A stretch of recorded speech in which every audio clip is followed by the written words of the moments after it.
I started to realize that I was experiencing something bigger than just the cliche breaking you down to build you back up or the accepted notion of academy grit. What I was facing wasn't just tough training, it was an implicit bias wrapped in a uniform. It was a bias against femininity itself. They devalued anything that even hinted at softness, compassion, or grace. To them, those qualities translated into weakness. Their conditioning and the stereotypes they carried cast me as less competent, less commanding, less capable. My femininity was read as fragility. My high pitched voice meant I had no authority.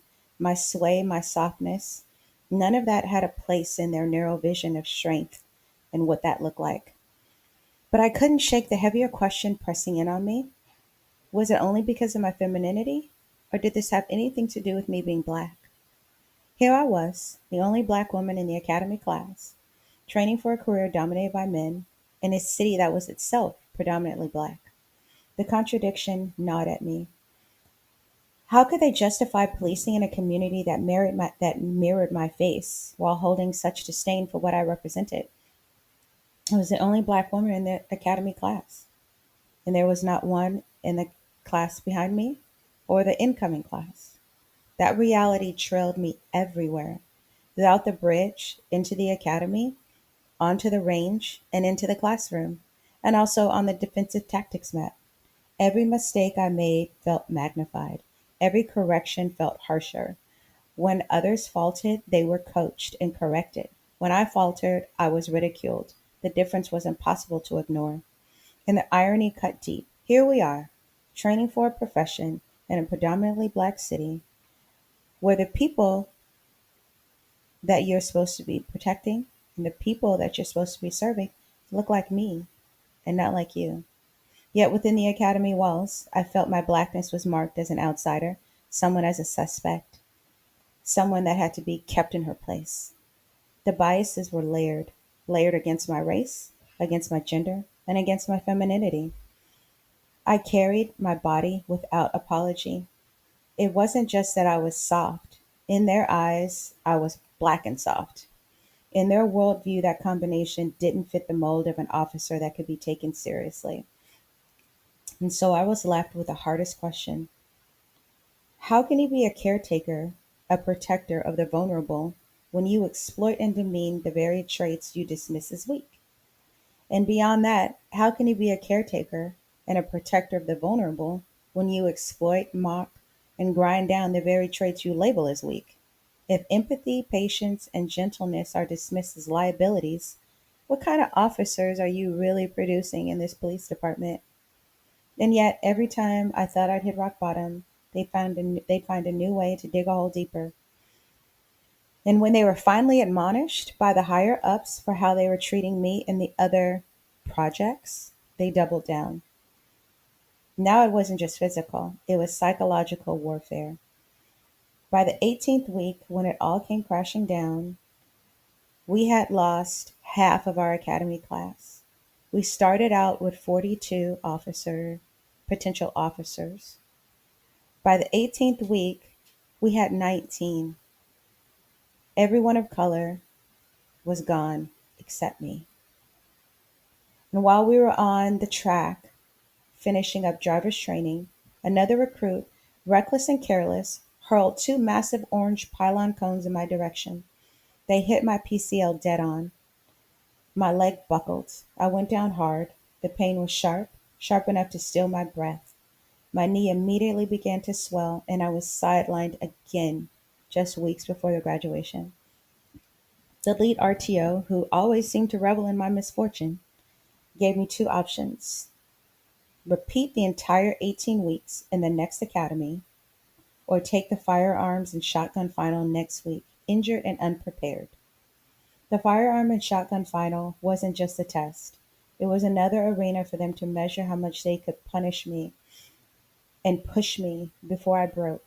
The course was designed to mimic combat readiness, shooting in prone, kneeling, standing, and on the move. Every shot counted, every stance mattered, and I knew from the mock tests we did each month how serious this was. We started in prone, gravel biting down on my elbows and my knees.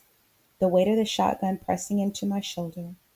The sun baked over the range. The sweat ran down my eyes, stinging and blurring my sight picture. They hovered behind me, barking corrections, not allowing me to wipe my brow. And these corrections weren't to sharpen me, they were to rattle me. Keep your muzzle down range. Don't anticipate the recoil. You're jerking your trigger. Those voices weren't teaching, they were chiseling at my confidence. From prone to kneeling, my knees slammed against the hard earth, dirt embedded into the fabric of my uniform. The shotgun recoil punished me with each blast, but I held my ground. When they screamed, "Move," I rose, squared my stance, and transitioned to the handgun. When firing in stride, controlling, deliberate, as my heart raced faster with each step. Standing still was never the hard part. It was the movement. Coordinating breath and steps, side alignment, and trigger squeeze while the RTOs circled like vultures. One wrong move, one stumble, and I knew they were going to use it as proof as weakness, fuel for more torment. But I didn't stumble then. My body remembered what my mind refused to forget: discipline under pressure. My shots always landed. My transitions were always smooth. My reloading was always flawless. And I passed each time, each month when I was healthy. I had no time to think, no time to seek advice. And with my hands still recovering and with my knees strained, I chose to take the final, and I chose to take it because I believed in myself and I thought I could will myself through sheer focus and determination. But no, I failed. And just like that, I was out of a job. Romans chapter 8 verse 18 says, "For I consider that the suffering of this present time is not worth comparing with the glory that will be revealed in us." This verse is a reminder that no matter how deep our pain, how heavy our burdens, or how unfair our trials may seem, there is a greater purpose unfolding. The struggles of today are not wasted. They are shaping us, refining us, and preparing us for a glory beyond anything that we can presently imagine. When I reflect on this passage, I think about the painful season when I had to reapply and become a police officer in another department, and the truth about the corruption within the department that I was at was revealed. As I was interviewing, other departments were asking me if I knew anything while I was trying to get a job with their organization. At first, the realization was crushing. The very institution I had committed myself to, the one I thought stood as a pillar of justice and integrity, was stained with compromise, favoritism, and dishonesty. At the time, I did not know how this possibly could be true, but then I reflected on the RTOs. I was so trusting and did not see anything but good out of people who were supposedly sacrificing themselves for others. But the RTOs chipped away at that trust. And I didn't know that the lead RTO was sleeping with two female recruits, one married to a man and the other a fellow lesbian. And her personal grudge against me started back in week one when I pummeled the married recruit. She had been running her mouth all week, little digs, sideways comments, sitting in chair Indian style, lounging like she owned the place, while I was under a microscope. The RTOs tracked my every move, waiting for me to slip, and she just had a fast pass. If I spoke before spoken to, if I showed the slightest of ease, it was noted. She made sure that I knew that she thought just like the RTOs, that I didn't belong there. In the ring, she came at me sloppy and too confident.